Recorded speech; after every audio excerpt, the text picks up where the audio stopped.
echo of his call. I greet you all in the wonderful name of our Lord and Savior Jesus Christ.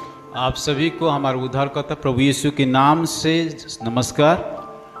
You know that our magazine Echo of His Call is published in 16 languages and sent by post and email throughout the world free of cost. शायद आप लोगों को पता होगा कि eco office call की तरफ से हम लोग की 16 भाषा में पत्रिका को छापते हैं और ये सारे मुफ्त में हम लोग पोस्ट के द्वारा ईमेल के द्वारा भेजते हैं। If you are not receiving it every month, please let us know your address and email address so that we can send them to you each month free of cost. अगर आप इस पत्रिका को हर महीना में नहीं मिल रहा है तो हमें संपर्क कीजिए ताकि हम लोग आप लोगों को भेज सके। Plenty of workers are involved in publishing and bringing out the copies of Echo of His Call each month. और हमारे प्रेस में बहुत सारे लोग इस छापने के लिए पत्रिका को छापने के लिए काम कर रहा है।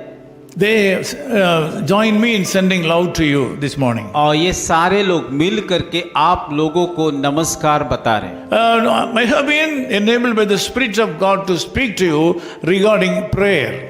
आज पवित्र आत्मा मुझे इस प्रकार अगुवा दे रहा है कि ताकि मैं आप लोगों को प्रार्थना के बारे में बताऊं। During the past several weeks, the Lord has been speaking to me to pray and enable other people to pray for safety and protection of the world people. पिछले कई हफ्ता में मुझे पवित्र आत्मा इस प्रकार अगुवाई दे रहा है कि मैं आप लोगों के लिए संसार के लोगों के लिए प्रार्थना कर सकूं। Matthew chapter 26 verse 41 says like this. मत्ती उसका 26 का 41 पद में इस प्रकार कहा गया है, Watch and pray lest you enter temptation. जागते रहो और प्रार्थना करते रहो कि तुम परीक्षा में ना पड़ो। There is a great protection in prayer. प्रार्थना में बहुत बड़ा सुरक्षा हमें मिलता है। When you pray in the name of Jesus, your prayers will be answered. और जब हम यीशु मसीह के नाम से प्रार्थना करते हैं तो उसका मतलब हमें उत्तर जरूर मिलेगा। Each time you start praying, it means you are entertaining and bringing the presence of God into your life. और जितनी बार आप लोग यीशु मसीह के सम्मुख में जाकर के प्रार्थना करते हैं उस समय उसके उपस्थिति को आप उपलब्ध कर सकते हैं। No one can start praying without the help of the Holy Spirit. कोई भी व्यक्ति पवित्र आत्मा की सहायता बिना प्रार्थना नहीं कर सकता है। So we cannot separate the Almighty God and prayer. और इसीलिए परमेश्वर को और प्रार्थना को हम अलग नहीं कर सकते हैं। Several times Jesus had to pass through the test of life in his whole life. और उस यीशु मसीह के जीवन में देखते हैं कई प्रकार का परीक्षा कई प्रकार का समस्या को उन्होंने सामना किया है। During all this hard situation, he was not worried like us. He didn't sit in a place and cry. जब इस संसार में वो सेवा करते कई प्रकार का कठिन परिस्थिति उनके सामने आया, वो कभी भी अकेला जा करके रोया और इस प्रकार का हताश निराश हुआ बोल के लिखा नहीं He गया। was able to sit in the presence of God and started praying. और उन्होंने एक काम किया कि परमेश्वर की पिता के सम्मुख में जा करके कि प्रार्थना किया। By praying, he was able to maintain a long relationship and deep relationship with his father. और जब प्रार्थना करते हैं उस प्रकार प्रार्थना करने के द्वारा पिता परमेश्वर के साथ उनका रिश्ता और गहरा मजबूत होते गया। In order to get rid of the problems and troubles in his life, he had to sit at the feet of his father and pray. समस्या और दुख तकलीफ से दूर होने के लिए उन्होंने एक ही तरीका ढूंढा कि पिता परमेश्वर के सम्मुख में जाकर के प्रार्थना करना। This morning also God expects you, being his child, he expects you to sit at his feet and pray to get rid of all the problems of your आज life. भी उस परमेश्वर यीशु मसीह चाहता है कि आप लोग भी कि उसकी सम्मुख में जा करके प्रार्थना कीजिए ताकि वो आप लोग का हर एक समस्या को दूर कर सकता है। When you continue to pray at the feet of Jesus,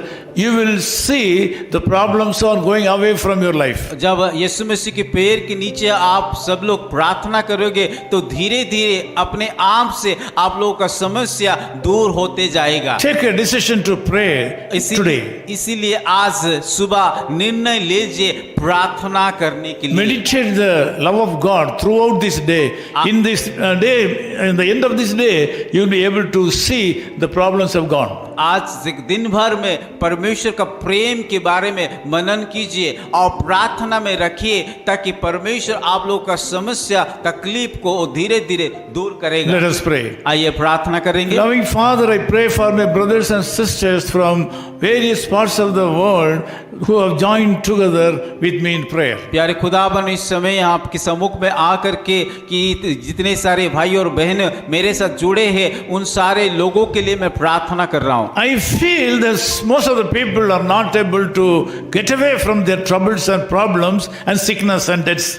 और मुझे कि आत्मा इस प्रकार अगुवाई दे रहा है कि कई ऐसा लोग कि अपने अपने समस्या से बाहर नहीं निकल पा रहे, कई ऐसे लोग जो कि अपने बीमार से कि छुटकारा नहीं पा रहे। They are not able to get a proper support or helper to solve the problems of their life. और वो लोग अपनी तरीका से उस समस्या को दूर करने के लिए कोशिश कर रहे। Now some of them have decided to pray and pray to you.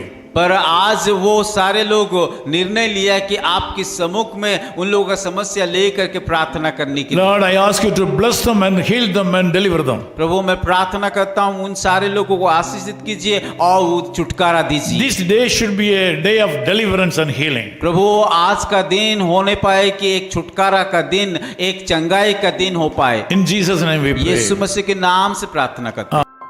His call ministries 10 Muhammad Abdullah 2nd Street, opposite International Cricket Stadium, Chepauk, Chennai 600005, India. Phone 9144-2852-8282. Mobile phone and WhatsApp 91-98412-71858. Email sam@echoofhiscall.org. Website www.echoofhiscall.org. God bless you.